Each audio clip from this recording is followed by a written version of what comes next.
Welcome to Deepa TV. ఈరోజు morning 7:25 to 7:30 వరకు 5 నిమిషాలలో 5 సెకండ్ల పాటు ఒక్కసారి భూమి అంతా కంపించిపోయింది, అదిలినట్టయింది, భూకంపం వచ్చినట్టు అయిపోయింది. ఎక్కువ సింగరేణి ఏరియాలలో ఈ ప్రభావితం ఎక్కువ చూపించింది. ఈరోజు మార్నింగ్ అయితే ఉమ్మడి రాష్ట్ర 2 తెలుగు రాష్ట్రాల్లో కూడా ఇలా జరిగిందండి. అసలు ఎందుకు భూమి అంతా ఒక్కసారిగా కంపించింది, అసలు ఎందుకు ఇలా జరుగుతుంది ఒక్కసారి అడిగి తెలుసుకుందాం. Madam good morning. ఒకసారి అసలు భూమి అంతా మార్నింగ్ 7:25కి ఎందుకు అసలు ఒక్కసారిగా భూమి అంతా అదిలినట్టు అయింది, అసలు దీనికి ఎందుకు అట్లా అవుతుంది ఒకసారి చెప్తారా దీపా టీవీకి? ముందుగా దీపా టీవీ ప్రేక్షకులకి గుడ్ మార్నింగ్ అండి. సార్ మీరైతే ఎవరైనా ఏమన్నా అన్నారనుకోండి, ఎవరైనా మిమ్మల్ని తిట్టారనుకోండి, ఓకే, మీరు సైలెంట్గానే ఉండరు కదా. ఉండవు, ఎందుకు మనం మమ్మల్ని ఉత్తేజితమే ఉన్నాం కదా, సైలెంట్గా ఎందుకు ఉంటాం? అదే సేమ్ భూమికి కూడా ఏమవుతుంది అని అంటే మనం చేసే గాయాలు ఎక్కువ అయిపోతున్నాయి, మానవ కార్యకలాపాలు అధికమవుతున్నాయి. కాబట్టి భూమిపైన ప్రెషర్ అనేది పడుతుంది అన్నమాట.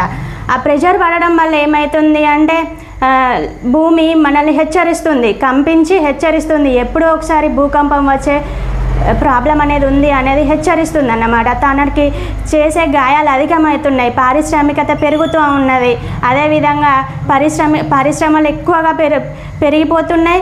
పరిశ్రమల్లో పెరిగిపోతుండడం వలన పెద్ద పెద్ద బిల్డింగ్స్ నిర్మిస్తున్నారు. ఆ బిల్డింగ్స్ నిర్మించే టైంలో అసలు ల్యాండ్ని పరీక్షించట్లేదు. ఖచ్చితంగా బిల్డింగ్స్ అనేటి నిర్మించేటప్పుడు ల్యాండ్ని ఖచ్చితంగా పరీక్షించాలన్నమాట. అక్కడి వాతావరణం ఎట్లుంది, అక్కడ ల్యాండ్ సిచ్యువేషన్ ఎట్లా ఉంది, ఆ ల్యాండ్ ఒకవేళ సున్నితమైన పొజిషన్లో ఉంటే, అంటే సున్నితమైన ప్రదేశంలో ఉంటే అక్కడ ఎలాంటి కార్యకలాపాలు నిర్వహించొద్దు. అక్కడ ఎలాంటి బిల్డింగ్స్ కానీ ఎలాంటివి నిర్మించొద్దు అన్నమాట. ఇష్టం వచ్చినట్టు ఎవరికి వాళ్ళే మాకు బిల్డింగ్స్ కావాలి, పర్మిషన్స్ ఇవ్వాలి అంటే మున్సిపాలిటీ వాళ్ళు ఇవ్వడం, వాళ్ళు కట్టేసుకోవడం, అది చాలా తప్పు అన్నమాట. ఖచ్చితంగా చిన్న బిల్డింగ్ నిర్మించుకున్నా పెద్ద బిల్డింగ్ నిర్మించుకున్నా ల్యాండ్ని పరీక్షించడం అనేది కంపల్సరీ. ల్యాండ్ని పరీక్షించిన తర్వాత అసలు ఆ ల్యాండ్ ఎలా ఉంది, ఆ బిల్డింగ్ కెపాసిటీకి సరిపోతుందా అన్నీ తెలుసుకున్నాకనే బిల్డింగ్ అనేది మొదలు పెట్టాలి. అప్పుడే దానికి బేస్మెంట్ అనేది స్టార్ట్ చేయాలి. వితౌట్ ఎనీ టెస్ట్ ఏ బిల్డింగ్స్ కానీ నిర్మించొద్దు. అండ్ నెక్స్ట్ ఇంకేమవుతుందంటే ఆనకట్టలు అనేటివి పెరిగిపోతూ ఉన్నాయి రోజు రోజుకి. ఆ ఆనకట్టల్ని ఎంతో ఎత్తుకు నిర్మిస్తున్నారు. ల్యాండ్ పైన బరువు ఎక్కువ పడుతుంది, ప్రెషర్ ఎక్కువ పడుతుంది.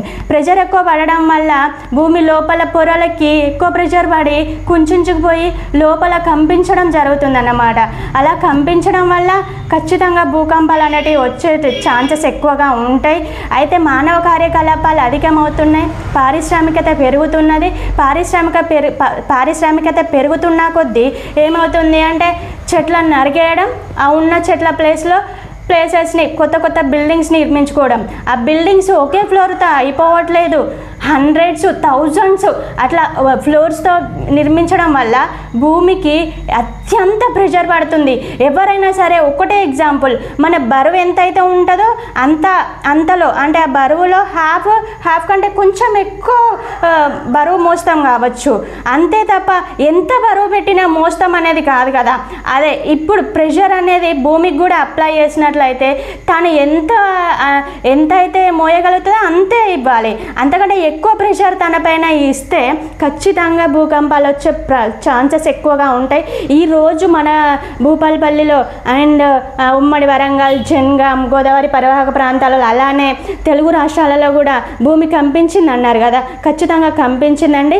అయితే అది మనకు పనిలో ఉన్న వాళ్ళకైతే తెలిసే ఛాన్సెస్ చాలా తక్కువ, కానీ అపార్ట్మెంట్స్లో ఉన్న వాళ్ళకి ఖచ్చితంగా ఈ విషయం తెలుస్తుంది.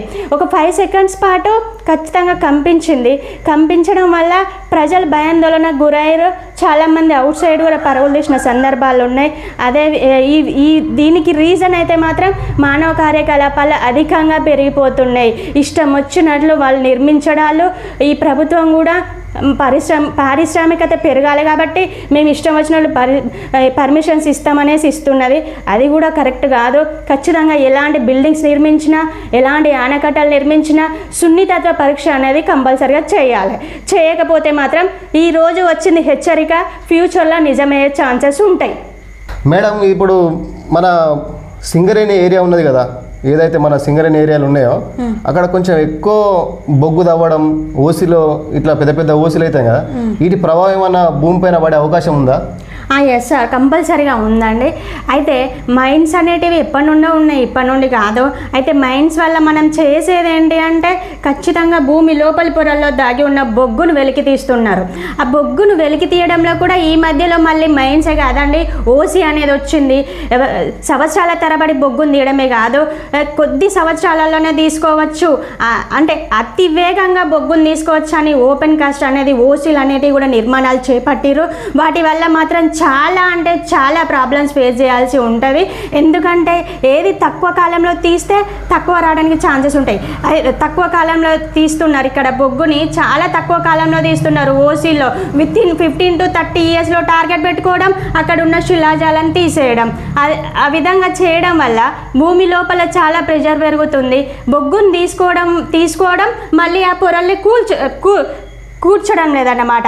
అక్కడ ప్లేసెస్ వచ్చి భూమిపైన ప్రెషర్ పడి కంపల్సరీగా భూకంపాలు వచ్చే ఛాన్సెస్ ఎక్కువగా ఉన్నాయి. కాబట్టి ఏదన్నా మన పెద్దలు కూడా అన్నారు కదండి, అతికి అపచ్చిన కొంపకు చేయటం అంటారు చూసిరా, ఇప్పుడు అట్లానే ఉంది పరిస్థితి. బొగ్గును తీసుకోవడం, బొగ్గును పారిశ్రామికతకు యూజ్ చేయడం ఓకే, మైన్స్ ఏర్పాటు చేసిర్రు ఓకే, కానీ ఆ బొగ్గుని ఇంకా త్వరగా తీసుకోవాలి. 30 years కాదు, అసలు 100 years మనం వేచి ఉండద్దు, 60 years కూడా వేచి ఉండద్దు. వితిన్ 15 to 20 yearsలలో బొగ్గును తీసేసుకోవాలి, మనం యూజ్ చేసుకోవాలి. అది ఎట్లయినా కానీ ఇది మాత్రం చాలా తప్పండి. ఎందుకంటే ఆ బొగ్గును అంత తొందరగా తీసుకోవడం వల్ల భూమి పొరలలో ప్లేసెస్ అనేటివి ఏర్పడి ప్రెషర్ పడి ఈ మైన్స్ ఎక్కడైతే ఉంటాయో అక్కడ కంపల్సరీగా భూకంపాలు అనేటివి రావడానికి చాలా ఆస్కారం ఉంటుంది.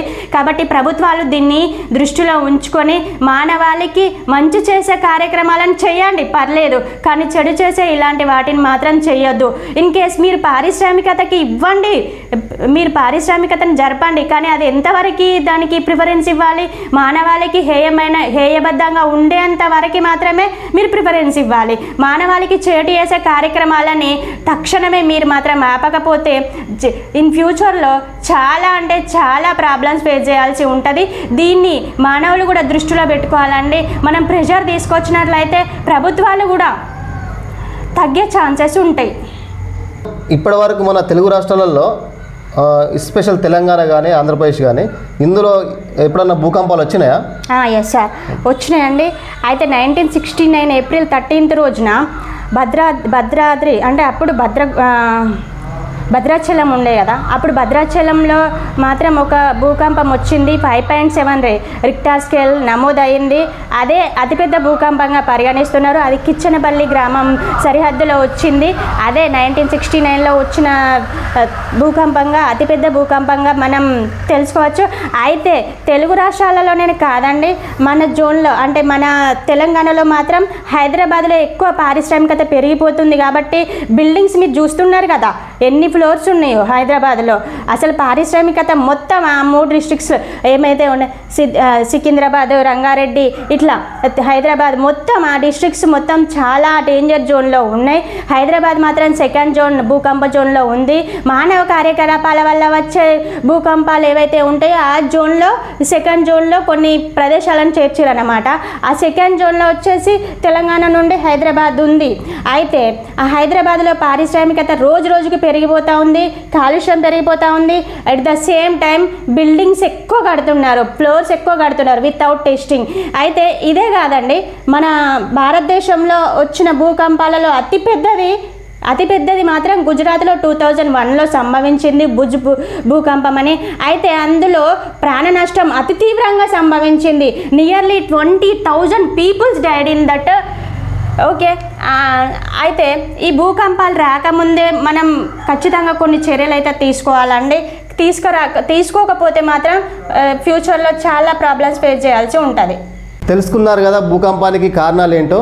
అసలు మార్నింగ్ ఎందుకు ఒకసారి భూమి కంపించినట్టు, ఒకసారి ఊగినట్టు, భూకంపం వచ్చినట్టు అసలు ఎందుకు జరిగిందో మేడం అయితే స్పష్టంగా చెప్పింది, వివరంగా చెప్పింది. భూకంపాలు ఎందుకు వస్తాయి, రావడానికి గల కారణాలు ఏంటి అనేది కూడా చాలా క్లియర్ కట్గా చెప్పింది. ఇదొక సూచన మాత్రమే, అంటే మనం ఇలానే మానవ కార్యకలాపాలు ఎక్కువై మన ఇష్టమైనట్టు చేస్తే భూమి అంటే రాబోయే కాలంలో భూకంపం కూడా రావచ్చు అనడానికి ఇది ఒక సూచన మాత్రమే.